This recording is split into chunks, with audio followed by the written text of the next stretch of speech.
What's going on? Welcome back. We are back in Algonquin and it is mid-June. It is beautiful warm weather this weekend, other than tonight where we're gonna get absolutely hammered by rain. And we are out fishing for lake trout. Lake trout. Did you guys see trout? And one just jumped right there. About a 2-pounder. So we broke out the old lead core. We got here last night and Lyle and I came out for a quick fish after getting camp and tarps and everything set up, and we caught 3. 1 on the troll and 2 jigging. I'm on first laker of the trip. It's a dink. Holy shit, dude. I told you it was big. Caught him on the Williams W70 Whitefish S. That's the lake trout, that's the lure. Back he goes. Crazy how aggressive they are. There we go, got one on. Not a big one, but Brennan just said fish on bottom. I dropped the jig. Oh, nice one. Couple pounder.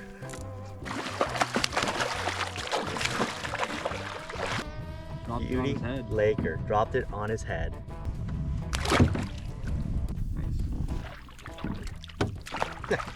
Just dropped the jigging wrap to bottom. Caught one as soon as I picked it up. There. Sunset Lakers. So today we are hoping to absolutely have a smash fest for Lakers. So yeah, should be a pretty awesome weekend. Stay tuned. We're gonna hammer numbers and we're gonna hammer 40 pounders. Here we go. We are on first fish of the day. I have down the Williams Whitefish S. Oh, there's some head shakes. Bigger than the 8-incher I caught last night. Last color. Should be right here. Oh yeah, that's a nice fish. Thanks, bud. I just got a beauty. Good way to start off the morning at 6 a.m. Beauty of a laker to start the day off. Send her back. So I believe that is going to be kind of the average size we're going to be hooking into today. That's just the start. First fish in 500 yards from the site, if that. Lyle just asked a good question. He said, how many colors out were you? And I said, I was out 6 colors. We were going through a kind of a 45 to 50 foot basin, and that guy bit 6 colors down, so probably about 25 to 30 feet. I got one on. Not a big one. Beauty little lake trout.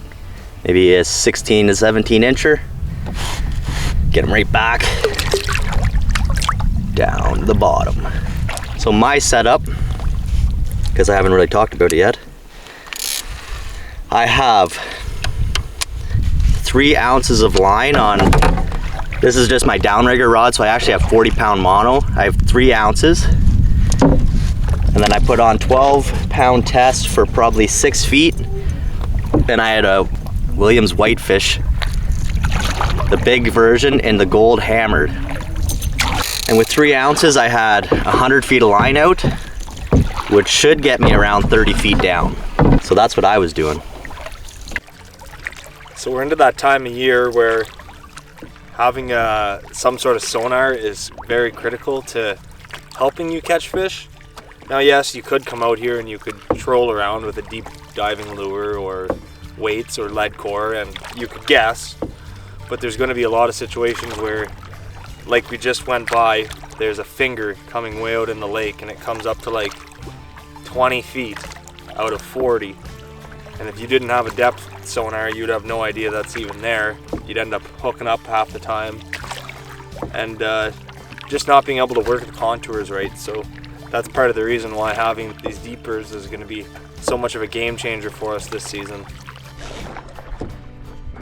Big enough that I should reel in? I'll try to net him on my own, but he's definitely a nicer fish than the first one. Oh, there he's fighting now.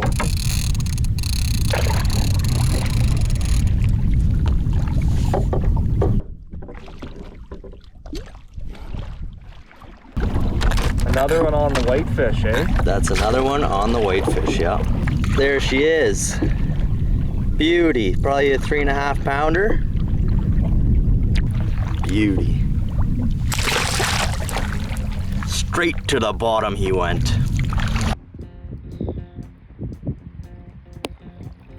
Did you see him? I saw him grab it there. Friggin' fish. No way. Followed it into the boat. Followed it right into the boat. I just had one come right up to the boat when I was reeling in. I snubbed him a little bit, but he might bite. All right, just put on a rattle bait. See if we can't make something happen. Fish on bottom. A lot of fish in this spot. This is probably the most fish we've seen. Stacked. Nice one, dude. There we go, just jigged one up. Brendan's taking a leak. And we marked one. We marked one and I'm like, oh, I'll try him. He came right up and smoked it. Nice one. Same size, couple pounds. Oh, that's so much better. You want the net? Yeah.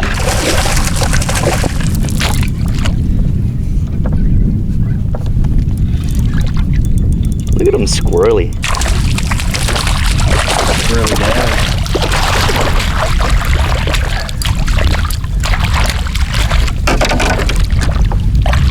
Oh, and he come off.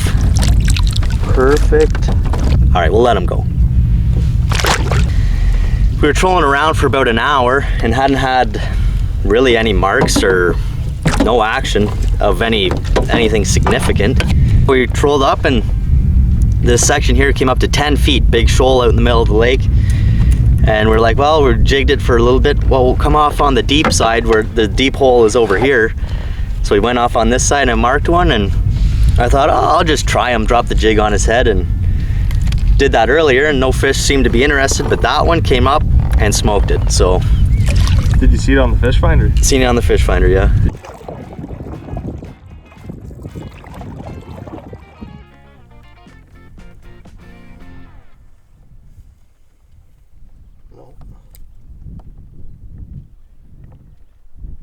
Oh, he turned him again though.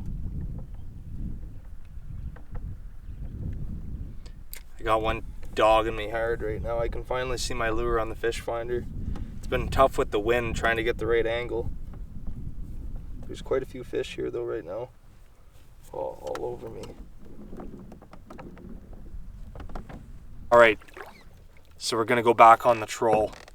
We're marking tons of fish here, jigging, but they're just not taken. They're following, but they're not grabbing it. Back to the troll. Back to the troll we go. We'll go down this shore and they're right in that 45 feet depth. That seems like the range they're at. We were just reeling in to go get breakfast and I was like, oh, I had a bite. And then I was just jigging my spoon and I got him. There we go. Look at that beauty. Oh, he's bleeding bad. Well, you know what? We need fish anyway. There's 4 guys. And we're probably gonna have to provide, so. All right, Terry, you gotta tell you're gonna be on national TV here. Oh, we're on here now? Yeah, come over this way. What's the side mission here you and Dave are gonna do? Well, if we get fish. If. And if we want to take them home, we're gonna dry some. And we'll just bag them whenever we go home. They'll be nice and light. Yeah. In our packs. We'll take them home, throw them in water, and they'll come right back just like you just caught them fresh. Rehydrated. Rehydrated, yeah. Nice. So that's your side quest. Yeah, catch one. We're gonna catch one, but we've noticed one thing already on this trip. We need a deeper. You need a deeper, eh? Oh, you guys are out fishing us what? 9-0. 9-0 right now. That's not good. What does that mean, Lyle? Means the deepers work. Gives you the advantage of finding those contours and drops, marking those fish. We've actually caught a few jigging, which is awesome. and a few trolling, but they're all in that 40 to 55 feet, I would say. Like, we were trolling, you might pick one up in like 35, but really 40 to 55 is the depth we're targeting. And without that deeper, you're just fishing in no man's land and don't know what's going on. So for the value, the portability, lightweight, you can't beat it in the backcountry. You really can't.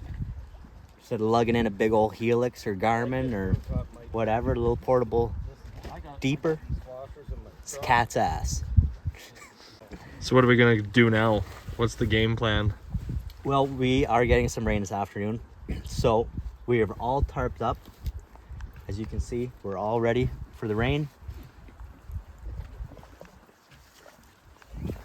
And yeah, we're gonna pack up the camera gear. We just had our little wrapped lunch.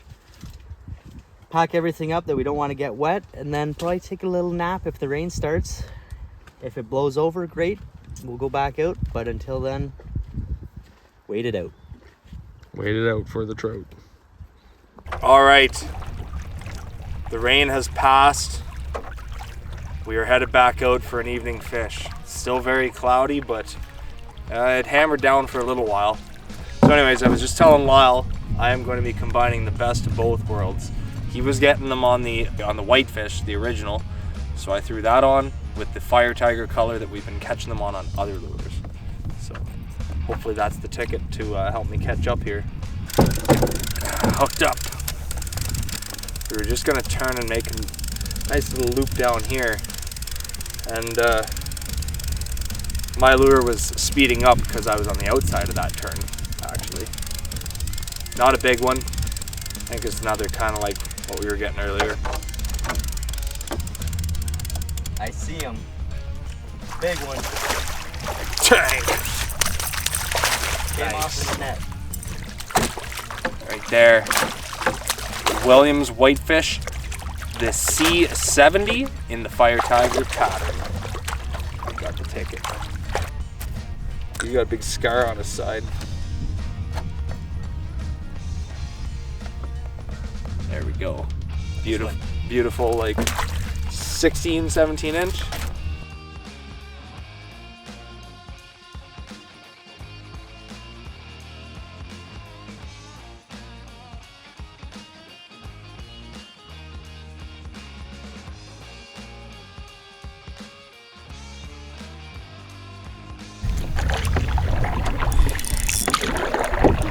Yeah, get the net, buddy. Yeah? Yeah, he's a nice one. I was just trying to screen record. We marked a whole bunch of fish. Got one to go.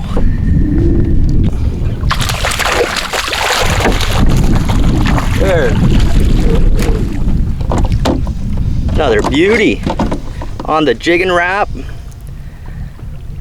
I love lake trout. Oh, they look so mean. Love it. Get this guy right back. Straight to the bottom. There we go, fish on. Just started trolling again. We kind of gave up with the wind, jigging. Got a beauty.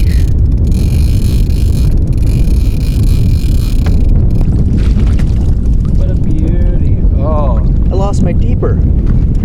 Oh, it's sitting right there. Nice. Anyway. Oh, there I got one. Double header. Reeling it. Oh, he fell off. Damn. Well, we'll go back over that, get my deeper. Oh, you want it? There we go. That's gonna be another eater. Good little guy to eat. And I kinda hooked him bad, he's bleeding. But beauty. I got one! I don't have any other camera. Getting pounded by rain and wind right now. Wow, I can't even feel him. Giant.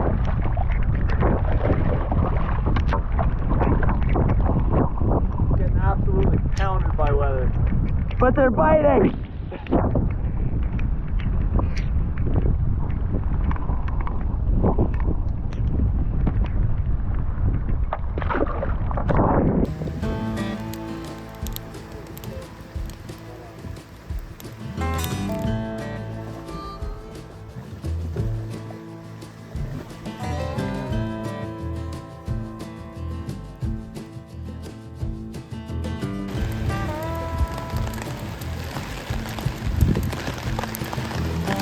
Well, we're getting absolutely pounded right now. Oh yeah, it's bad. Big winds, a little bit of rain, not pouring, but Dave and Terry have gone to bed, so we're gonna hang up by the fire for a bit. What have we learned today about the Deeper? Learned a few things. I think proof is in the pudding that Dad and Terry haven't had a Deeper yet this weekend, and we have, and we've caught 11-0. So, moral of the story is the Deeper will help you locate the fish in the right areas. Do you think the Deeper gives you an advantage? I think it's a huge advantage because one, you locate the fish in that depth and you can stay in that depth. If you're just trolling in no man's land with no fish finder, you don't know where you are, you might swing in and pick up a fish here and there if you're lucky. But really, if you're not in that depth where the fish are, you could be trolling in 80 feet and there's no fish there, 80 feet flat and no structure, where these trout in this lake are tighter to shore, tighter to these shoals or lifts or humps or bumps, and in that 45 feet. So is it worth the investment? I think hands down it's worth the investment. It's like 3.5 ounces for the Deeper. It's about the size of a MLB baseball. And then your little bracket might be half a pound. The clamp to the canoe and the little arm, maybe half a pound, 3/4 of a pound. All that together is still less than just a Helix 5 screen or like a Garmin Striker 4 screen. Or a 12-volt battery. Or a 12-volt battery then that you would have to bring in with those units. So it's super nice, portable, compact. We bring our little battery packs for our GoPros and our phones and stuff, and they charge the same as your phone. So if you have one of these anyways to charge your phone, or an InReach or a Zoleo, you have one anyway, then you can charge the Deeper, and it takes like just a couple hours. It's fully charged. It lasts probably 6 hours. I would say six hours on a charge. So you can get pretty much a morning fish pretty comfortably, and then Charge it up at lunch. Charge it up at lunch and go back out, yeah. So it's definitely worth it in my opinion.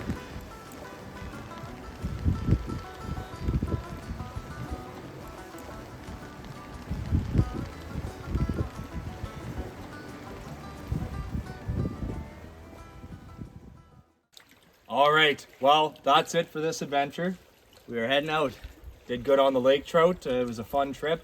Yeah, smashed them. Hit some bad weather, some wind and some rain, but they still bit regardless. So tornado warnings? Yeah, tornado warnings. Tornadoes hit back home. So thanks for watching. Make sure to buy yourself a Deeper. You're gonna want one. They really helped us on this trip. For sure. So until next time, I'm Brennan. I'm Lyle. And we are The Average Joes. Don't forget to subscribe.